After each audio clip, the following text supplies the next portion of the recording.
What's up, guys? So for the people who are used to me posting stuff on this YouTube channel, you'll realize this isn't duck hunting.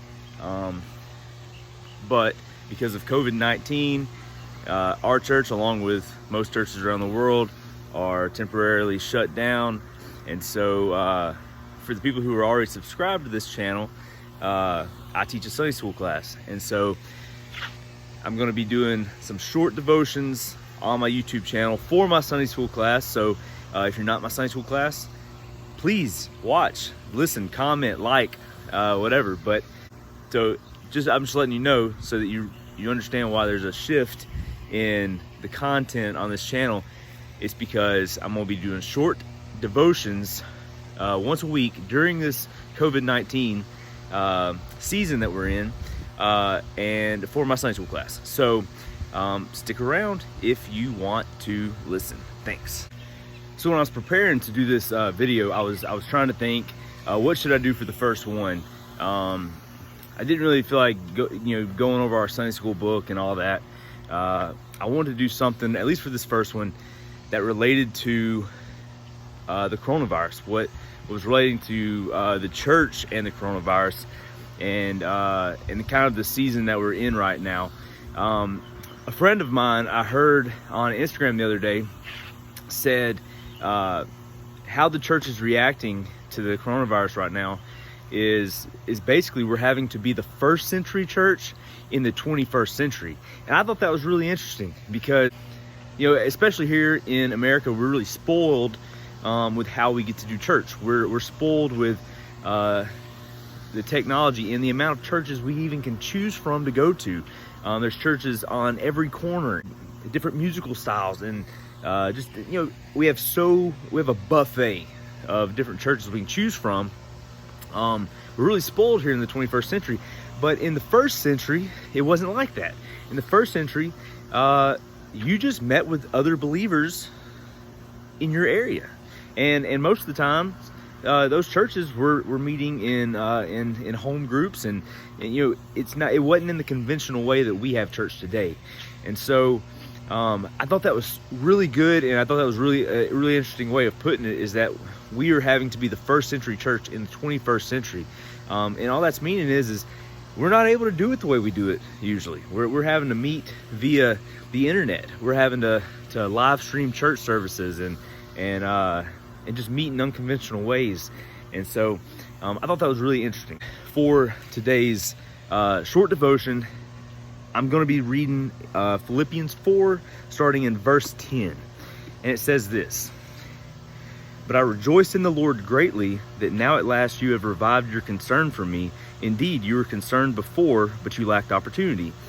Not that I speak from want, for I have learned to be content in whatever circumstances I am. I know how to get along with humble means, and I also know how to live in prosperity. In any and every circumstance, I have learned the secret of being filled and going hungry, both of having abundance and suffering need.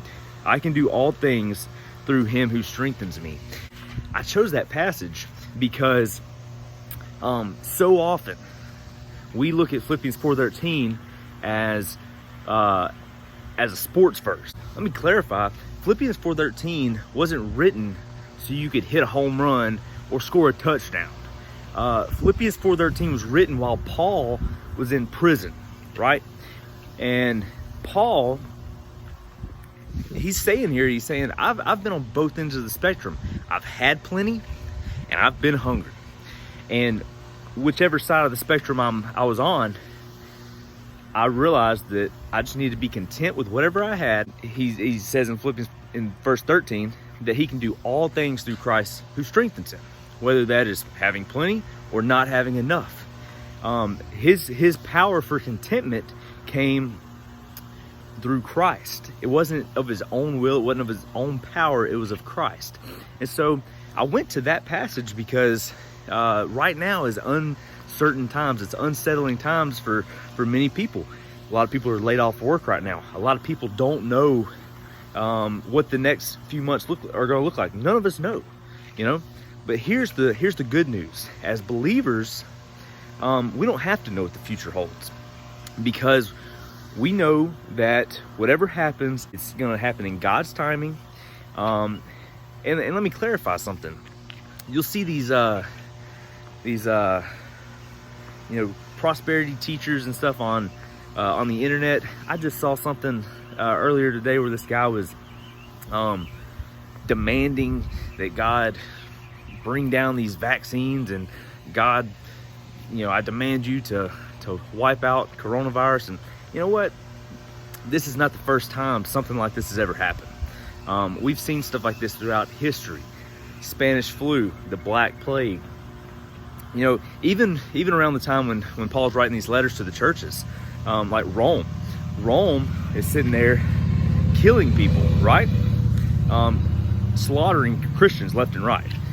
So this apocalyptic situation, this is not the first time this has ever happened, and more than likely it's not going to be the last time that it ever happens. And so we actually should find comfort in that. We should find comfort in the fact that we're not the first, and we're probably not going to be the last that something like this ever happens to. And on top of that, primarily, that God's in control, and as believers, we can make it through this because we trust in Christ. I'm not saying that means we're immune to the sickness, or that God is going to automatically heal anybody who's a believer who gets it. I'm saying that whether life or death, we are trusting in Christ, that our days are numbered by Him. As believers, we're trusting Christ for our future. It's, like I said, it's unsettling times. A lot of people are laid off. The economy's dropping, but like I said, this isn't the first time, probably not the last time. And as believers, we know who's in control. We know Christ is in control. And the part about having faith isn't how much faith we have, it's who we put our faith in. And that's Christ. If we're a believer, we're putting our faith in Christ. Remember, it's the faith of a mustard seed can move a mountain. So you don't have to have a lot of faith. You don't have to, a lot of people say you didn't have enough faith. That's baloney. Faith of a mustard seed. It's about who you put your faith in. So anyway, remember that, guys. This week, if you're getting discouraged, if you're unsure and uncertain about what the future holds, join the club. We're all uncertain. We're all unsure about what the future holds. But right now, it's a perfect time for us to be trusting in Christ for the future. So anyway, guys, I'm glad I was able to make this video. Hopefully you got something out of it, and be looking for these weekly. Y'all have a good week.